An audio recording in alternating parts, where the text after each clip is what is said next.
উম, একটা সোনার আংটি, একটা ময়ূরপঙ্খী ধুতি, পাঞ্জাবির জন্য সোনার বোতাম। এই তুমি সেই বিকেল থেকে কি এত লেখাপড়া করছো বলো তো? চিঠি লিখছি, তা কাকে চিঠি লিখছো শুনি শুনি? আমার শাশুড়ি মাকে লিখছি গো গিন্নি। তা আমার মাকে হঠাৎ চিঠি লিখছো কেন? এক সপ্তাহ পরেই তো জামাই ষষ্ঠী, তাই মন্ত্রীমশাই সব আবদারগুলো একে একে লিখে ফেলেছেন। তুমি আমার মায়ের কাছে আবার কি আবদার করছো বলো তো?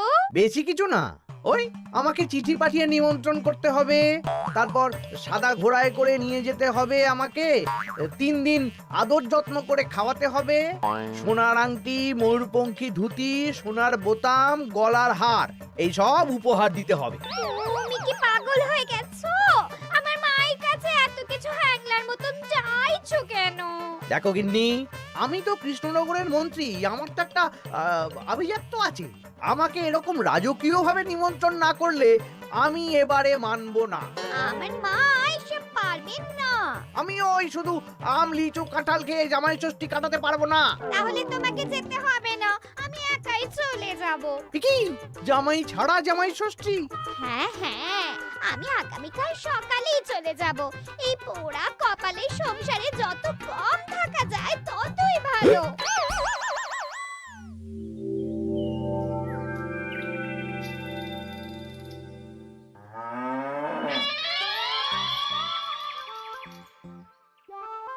এই চলো চলো চলো চলো।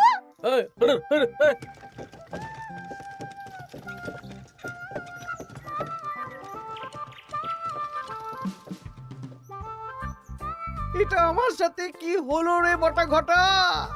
লোভে পাপ আর পাপে চাপ হয়ে গেল।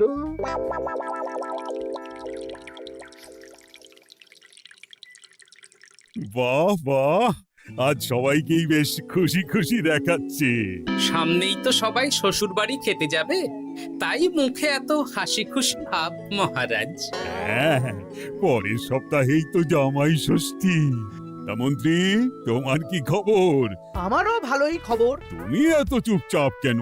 আমার জন্য তো আমার শাশুড়ি মা এলাহি আয়োজন করেন, এবারেও নিশ্চয়ই করছেন। কিন্তু গিন্নিমাকে যে দেখলাম আজকেই আপনার শ্বশুর বাড়ি চলে গেলেন, মুখটাও কেমন ভার ভার ছিল।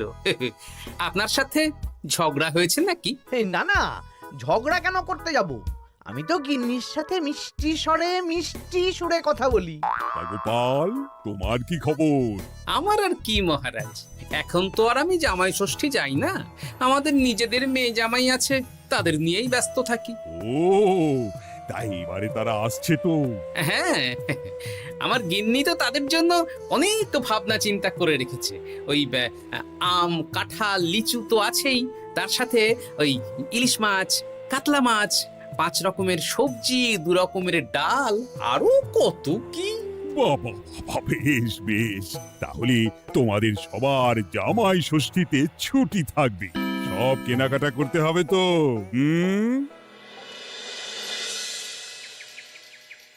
মাথাটা খারাপ হয়ে যাচ্ছে রে, সবাই চব্যচস্য খাবে। মন্ত্রীমশাই, এই তো সুযোগ। কিসের সুযোগ? আমি বলতে চাইছিলাম যে এই সময় সব সভাসদেরাই তো জামাই ষষ্ঠীর নিমন্ত্রণ রক্ষা করতে শ্বশুর বাড়ি যাবে, আর সবাই কিছু না কিছু কিনে নিয়ে যাবে। হ্যাঁ, শাড়ি গয়না মিষ্টি। আর গোপাল তো ওর জামাইয়ের তদবির করতেই ব্যস্ত থাকবে। গোপালও কেনাকাটা করবে, তাই এই সুযোগটা হাতছাড়া করা যাবে না। হ্যাঁ, সবাই হাত খুলে খরচ করে কেনাকাটা করবে, আর আমি ওই কেনাকাটায় ভাগ বসাবো। একদম এইটাই বলতে চাইছিলাম। শোন, তোরা শুধু ভাবনা চিন্তা করে নে কিভাবে কুচির কাজটা করা হবে। আমি আগামীকাল রাজসভায় একটু বিশদে জেনে নেব যে কে কি কবে কিনছে। কেমন? বেশ, তাহলে তো কাজ আরো সোজা হয়ে গেল। আমরা সোজা কাজ করব, আপনি মজা নেবেন। একদম।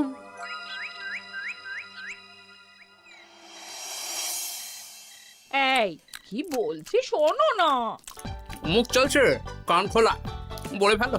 আমি আমাদের জামাইয়ের জন্য একটা আংটি আর মেয়ের জন্য একটা নাক ছাবি বায়না করে এসেছি। হ্যাঁ, মানে মানে তুমি আগামীকাল সন্ধ্যাবেলা দাম মিটিয়ে দিয়ে ওগুলো নিয়ে আসবে, কেমন? ওরে বাবারে কি হলো গো? সাত সাত কি হলো?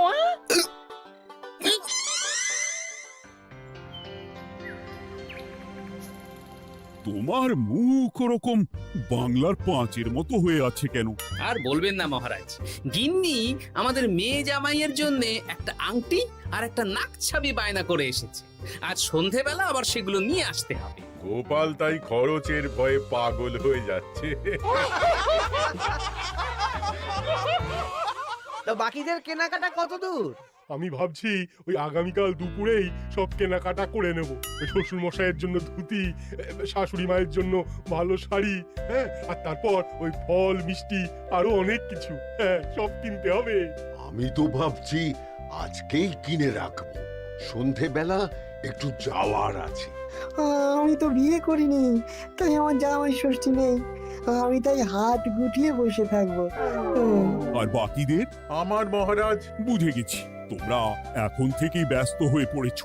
ঠিক আছে, তাহলে আমি এখনই ছুটি ঘোষণা করলাম।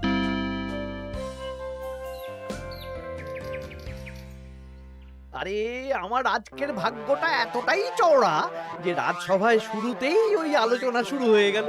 মানে মানে গোপালের মুখ ভার ছিল, নিজেই কারণ বলে দিল যে আজকে সন্ধ্যাবেলা জামাই আর মেয়ের গয়না কিনতে যাবে। আচ্ছা, আর বাকিরা?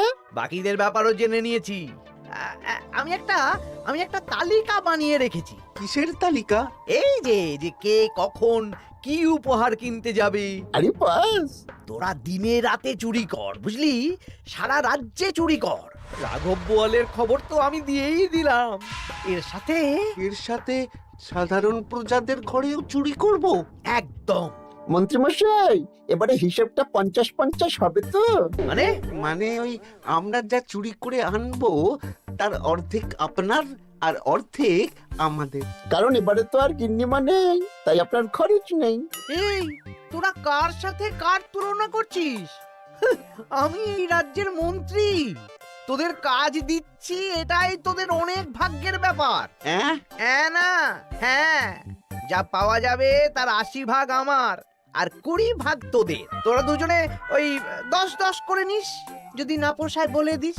আরে বাবারে, না ঠিক আছে, আপনার শর্তেই রাজি। তোরা চুরি করবি মুখ ঢেকে বা মুখে কালো রং করে, আর গায়ে হাতে তেল মেখে নিবি, ভুলিস না। আচ্ছা মন্ত্রী মশাই, মনে থাকবে। বুঝলে রানী, আমি সব সভাসদদের আজকে থেকেই জামাই ষষ্ঠীর ছুটি দিয়ে দিয়েছি। ভালোই করেছেন, চলুন না আমরাও আগামীকাল বেরিয়ে পড়ি। হ্যাঁ, তাহলে তো ভালোই হয়। সারা দিন রাত এত কাজের চাপ, এত হিসেব নিকেশ, কয়েকদিন একটু ঘুরে এলে মাথাটা হালকা হবে। তাহলে মহারাজ, আমি এখনই সব গুছিয়ে রাখতে বলছি, কাল সকাল সকাল বেরিয়ে পড়বো। বেশ বেশ, তাই করো, সেটাই ভালো হবে।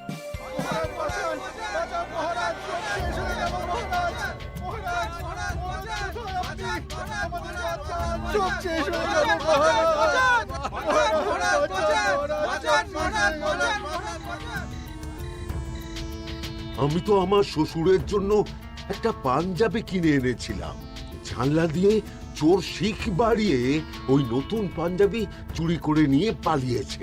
আমিও একটু আগে ওই দুটো থলে নিয়ে কেনাকাটা করে ফিরছিলাম, তারপর দেখি দুদিক থেকে দুটো কালো মতন মুখের লোক এলো আর ছোঁ করে আমার হাত থেকে দুটো থলে নিয়ে পালালো। ছি ছি সেনাপতি, তুমি না আমাদের রাজ্যের সেনাপতি, আর তোমার হাত থেকে চুরি হয়ে গেল? দুটো চোরকে ধরতে পারলে না? অনেকক্ষণ ছুটে একটা চোরকে ধরে ফেলেছিলাম মহারাজ, কিন্তু ওর হাতে এত তেল মাখানো ছিল যে যেই হাতটা ধরি অমনি পিছলে পালিয়ে যায়। মহারাজ, আমার তো বাড়ি থেকে দুটো পাতা কাঁঠাল নিয়ে পালিয়েছে, সাথে একটা রূপোর বাটি। ভেবেছিলাম এই বছর জামাইকে রূপোর বাটিতে পায়েস খাওয়াবো, কিন্তু সর্বনাশ হয়ে গেল। বলো কি? আমি তো ভাবছিলাম কালকেই নিজের শ্বশুর বাড়ি চলে যাব, কিন্তু এই পরিস্থিতিতে কি করে আর যাব বলো তো? শোনো সেনাপতি, সবাইকে বলে দেবে আগামীকাল রাজসভায় আসতে, আর রাজ্যে সুরক্ষার ব্যবস্থাও বাড়িয়ে দাও। আচ্ছা মহারাজ। বলি দামটা আর একটু কমাও না। না না না, এর চেয়ে কমে দিতে পারবো না। তুমি যা বলছো তাতে শুধু আংটি হবে, কিন্তু নাক ছাবি হবে না। আরে বাবা, আমার এখন হাত টান অবস্থা, তুমি বোঝার চেষ্টা করো। এক কাজ করো, আমাকে আমাকে তুমি ধারে দিয়ে দাও। আমার কাছে গয়না কেনার একটাই মূল মন্ত্র, আজ নগদ কাল ধার। হয় নগদ দাও, নইলে খালি হাতে যেতে হবে। বেশ, আমি তাহলে কালকেই আসবো, ধারে নিয়ে যাব। হ্যাঁ, বাবা রে বাবা, কি শেয়ানা বুদ্ধি! উহ,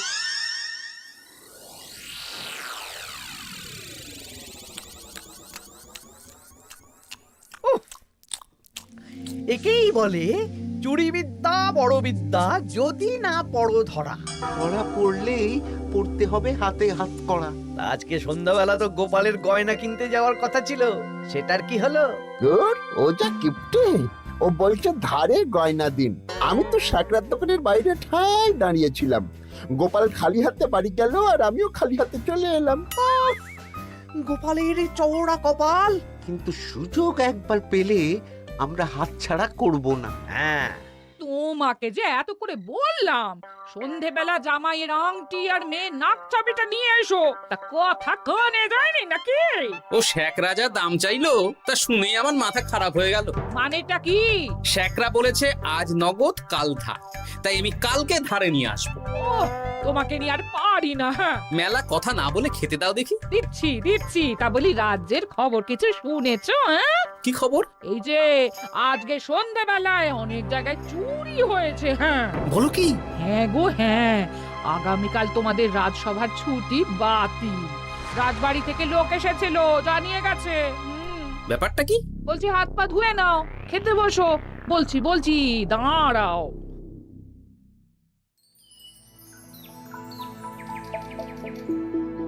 রাজ্যে এতগুলো লোকের বাড়ি থেকে চুরি হয়ে গেল। ভগবানের অশেষ করুণা মহারাজ, আমার বাড়ি থেকে এখনো চুরি হয়নি। হয়নি তো কি হয়েছে, হবে। তোমার বাড়িতেও চুরি হবে।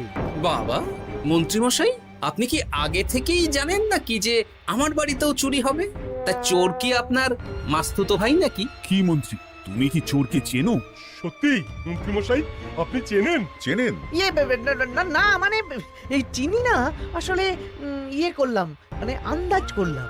কোন যুক্তিতে আন্দাজ করলেন মন্ত্রীমশাই? না আসলে যারা যারা এই বছর জামাই ষষ্ঠীতে যাচ্ছে বা জামাই আদরের আয়োজন করেছে, চোর বেছে বেছে তাদেরই চুরি করছে তো, তাই আর কি। বুঝেছি, এটার সাথে মন্ত্রীমশাইয়ের একটা যোগ থাকলেও থাকতে পারে। আচ্ছা, যে জন্য তোমাদের ডাকা, তোমাদের যে দীর্ঘকালীন জামাই ষষ্ঠী উপলক্ষে ছুটি দিয়েছিলাম, সেটা বাতিল করে শুধুমাত্র জামাই ষষ্ঠীর আগের দিন থেকে জামাই ষষ্ঠীর পরের দিন পর্যন্ত ছুটি থাকবে। আচ্ছা মহারাজ। আর সবাই একটু সাবধানে থেকো, দিনকাল খুব খারাপ। মন্ত্রীমশাই অত জোর দিয়ে কেন বললেন কথাটা? ব্যাপারটা ভেবে চিনতে দেখতে হবে।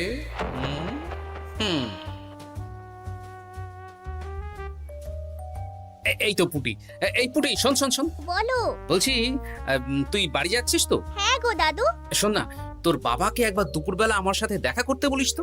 আচ্ছা দাদু, ঠিক আছে, আমি বলে দেব। বেশ, এই তাড়াতাড়ি আসতে বলিস, কিন্তু বেশি দেরি যেন না করে। ঠিক আছে গো দাদু, বলে দেব।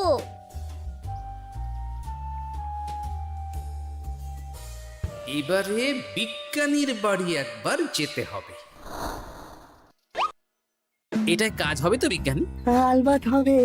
এই হলো আমার আবিষ্কৃত বিশেষ চুলকানি চূর্ণ। একবার লাগলে 10 ঘন্টা চুলকবে। ঠিক আছে।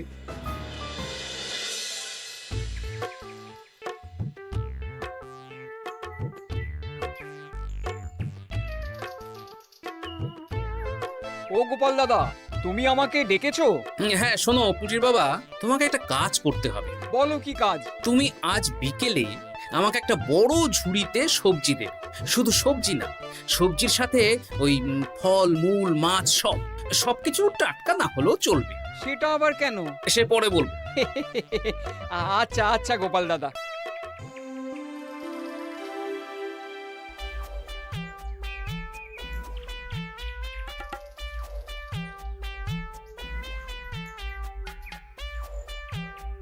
বাবা, পুটির বাবা এত শাক সবজি ফল নিয়ে বাড়ি যাচ্ছ নাকি? না না, গোপাল দাদার বাড়ি যাচ্ছি। জামাই ষষ্ঠীর এলাহি আয়োজন করেছে তো। ও তাই তো, তাই তো। বেশ বেশ, যাও যাও যাও।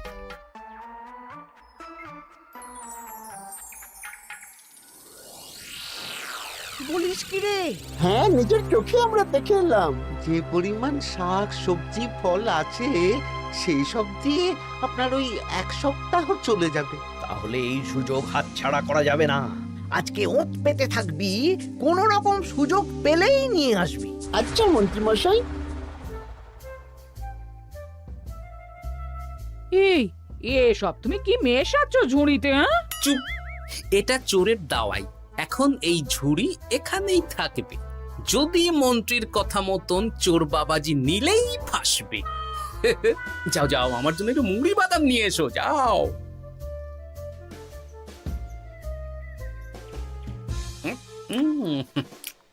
আহা, মুড়ির কি স্বাদ!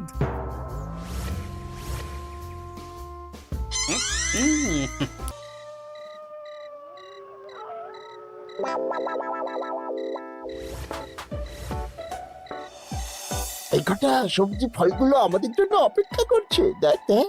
এ তো দারুণ সুযোগ। দরজা জানালা ভাঙার, শীত কাটার কোনো ব্যাপার নেই। ঠিক, তাহলে আর দেরি কেন, চল।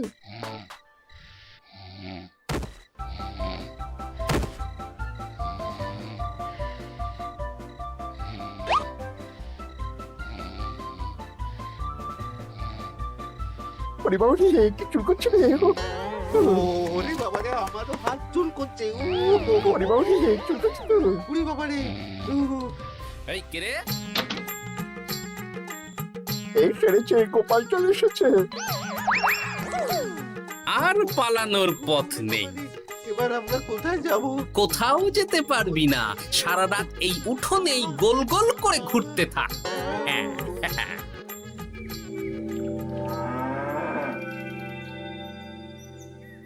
ও এখনো বেটারা এলো না? ওরা ধরা পড়ে গেল না তো? ধরা পড়ে আমার নাম বলেনি তো? না না, আজ আর রাজসভায় যাব না। বলবো বলবো হ্যাঁ, আমার শরীর খারাপ, আমি চুরির কিচ্ছু জানি না। হ্যাঁ,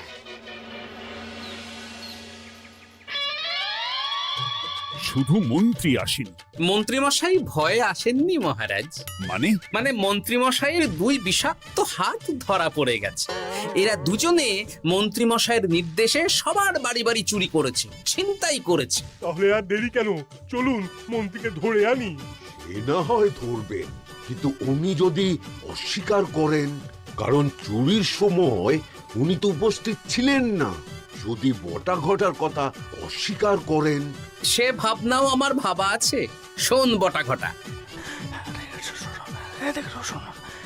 এই তো ভালো বুদ্ধি, চলো সবাই।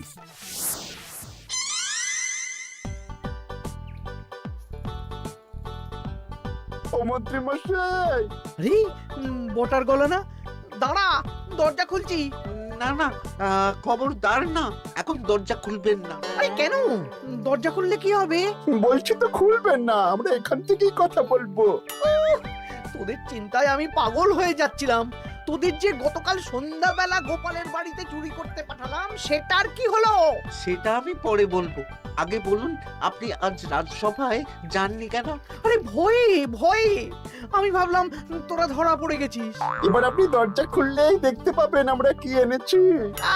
একবার বলে দরজা খুলুন, একবার বলে খুলবেন না। কি হচ্ছেটা কি বটা? এ কি? মন্ত্রী, তাহলে তুমি সেই চোরের মাথা? মানে মাস্তুতো ভাই, আমার চালে সব নিজের মুখে স্বীকার করে নিলেন, আর কিছু না বললেও হবে। না না না না না না। আরে ওই তো আমার চুরি যাওয়া জিনিস। ওই তো, ওই তো আমার শ্বশুর মশাইয়ের ঢিলে করা পাঞ্জাবি। সেনাপতি, মন্ত্রীকে আর বটা ঘটাকে কারাগারে নিয়ে গিয়ে আচ্ছা সে ধোলাই দাও। একদম মেরে জামাই আদর করব। চলুন। আবার ধরা পড়ে গেলাম। এবার সবার ছুটি, যাও যাও আনন্দ করো, খাও আর খাওয়াও।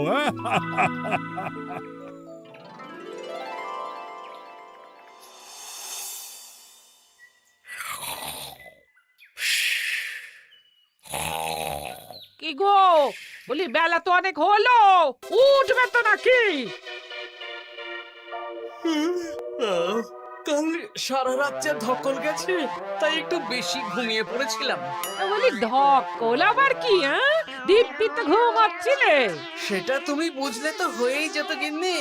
আসলে সামনেই তো জামাই ষষ্ঠী, তার উপর তুমি যা আয়োজন করেছো, সেটার ধকলেই স্বপ্ন দেখছিলাম আর কি।